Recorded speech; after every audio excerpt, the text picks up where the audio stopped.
সুপ্রিয় দর্শক শ্রোতা, আসলে কি মহার্ঘ ভাতা পেতে যাচ্ছেন কি যাচ্ছেন না সেই সম্পর্কে আজকে ভিডিওতে জানিয়ে দেব। আপনারা অবগত আছেন মহার্ঘ ভাতার বিষয়ে কিন্তু বারে বারে সরকারের পক্ষ থেকে দ্বিমুখী আচরণ কিন্তু লক্ষ্য করা যাচ্ছে। সেক্ষেত্রে অর্থ উপদেষ্টা এবং সিনিয়র সচিব জনপ্রশাসন মন্ত্রণালয়ের মোখলেছুর রহমান দুই রকমের বক্তব্য দিয়েছেন। তো এই সম্পর্কে আজকে ভিডিওতে থাকবে, তবে তার আগে অনুরোধ থাকবে আমাদের এই চ্যানেলে যারা নতুন আছেন চ্যানেলটি সাবস্ক্রাইব করে আমাদের সাথে থাকুন। সরকারি কর্মচারীরা দ্রব্যমূল্যের যে চাপে নিষ্পেষিত এবং ঋণে জর্জরিত হয়ে পড়েছেন, তাদের বাঁচাতে কিন্তু এই মুহূর্তে 50% মহার্ঘ ভাতা খুবই জরুরি। এবং এই সম্পর্কে যেটা বলা হচ্ছে যে সরকার মহার্ঘ ভাতা প্রদানের জন্য ইতিমধ্যে যে কমিটি গঠন করে দিয়েছিল, সেই কমিটির কিন্তু মিটিং হওয়ার কথা ছিল এবং অন্যান্য প্রশাসনিক জটিলতার কারণে কিন্তু মিটিং দুইটি হওয়ার পর আর সেটা মিটিং বন্ধ হয়ে যায় এবং পরবর্তী যে মিটিং কবে হবে সেটা কিন্তু তারিখ কমিটি ঘোষণা করে। তবে এ মাসে কিন্তু আরও একটি মিটিং হওয়ার ঘোষণা করা হয়েছিল। সরকারি চাকরিজীবী মহার্ঘ ভাতা দ্রুতই পাবেন নাকি আগামী সপ্তাহে মিটিং হতে পারে, কর্মকর্তা এবং কর্মচারীদের জন্য আলাদা শতকরা হার হিসেবে মহার্ঘ ভাতা দিয়ে চিন্তা চলেছিল।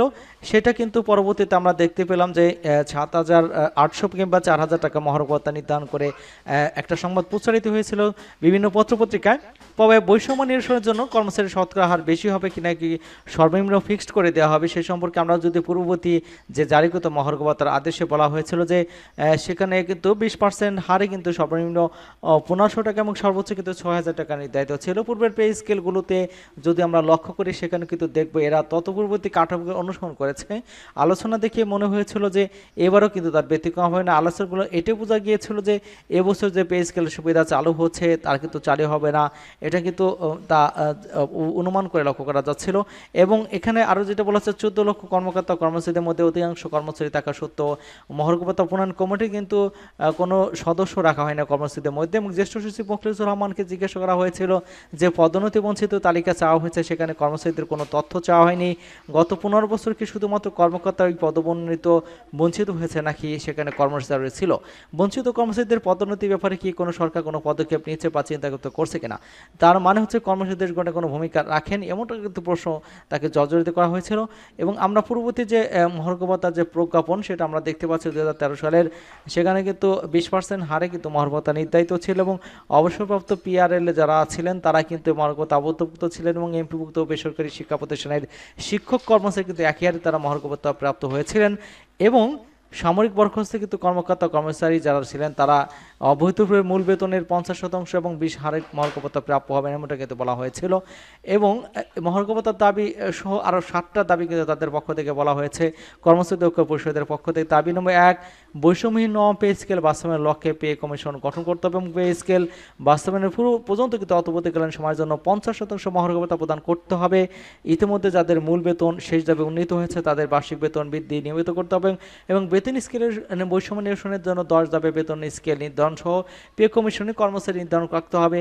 2, সচিবালয় 1995 সালে জারিকৃত প্রজ্ঞাপন অনুযায়ী সকল অধিদপ্তর পরিদপ্তর এবং স্বায়ত্তশাসিত প্রতিষ্ঠানের প্রধান সহকারী উচ্চমান সহকারী এবং হিসাব রক্ষক এবং সার্টিফিকেট সহ সভাপতিগুলোর পদবি এবং গ্রেড পরিবর্তন করে যথাক্রমে প্রশাসনিক কর্মকর্তা এবং ব্যক্তিগত কর্মকর্তার নামকরণ সহ 10ম গ্রেডে উন্নতিকরণ করতে হবে এবং 1 অভিন্ন নিয়োগ বিধি প্রণয়ন করতে হবে। 2, 2015 সালে পে স্কেলের গেজেট হন কিন্তু 3টে যে টাইম স্কেল, সিলেকশন গ্রেড, পুনর্বহল সহ বেতন বিস্তৃতা পুনর্বহল এবং সকল স্বায়ত্তশাসিত প্রতিষ্ঠানে গ্র্যাজুয়েটের পাশাপাশি পেনশন পরিবর্তন সহ বিদ্যমান গ্র্যাজুয়েটের আনাতোষিক হার 90% স্থলে 100% নির্ধারণ এবং পেনশন গ্র্যাজুয়েটের 1 টাকার সমান কিন্তু 500 টাকা নির্ধারণ করতে হবে। এবং কিন্তু এইভাবে কিন্তু 7টি দাবি তাদের পক্ষ থেকে করা হয়েছে। এবং আমরা দেখতে পেলাম যে এই মহার্ঘ ভাতা নিয়ে কিন্তু সরকারের পক্ষ থেকে 2 রকম বক্তব্য পাওয়া গেছে।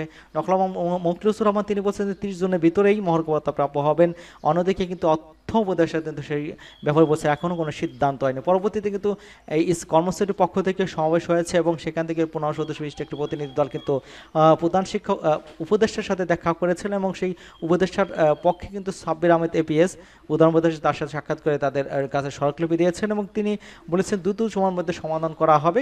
সেক্ষেত্রে এই জুনের আগে হবে না এমনটা কিন্তু বলাই যাচ্ছে এবং সেই জুলাই মাসে হবে এমনটা কিন্তু আশা করা যাচ্ছে অন্য পক্ষ থেকে এবং বিভিন্ন মাধ্যমে সংবাদ প্রচারিত হচ্ছে যে হয়তো জুলাই মাসে মহার্ঘ ভাতা পেতে যাচ্ছেন সরকারি চাকরিজীবীরা।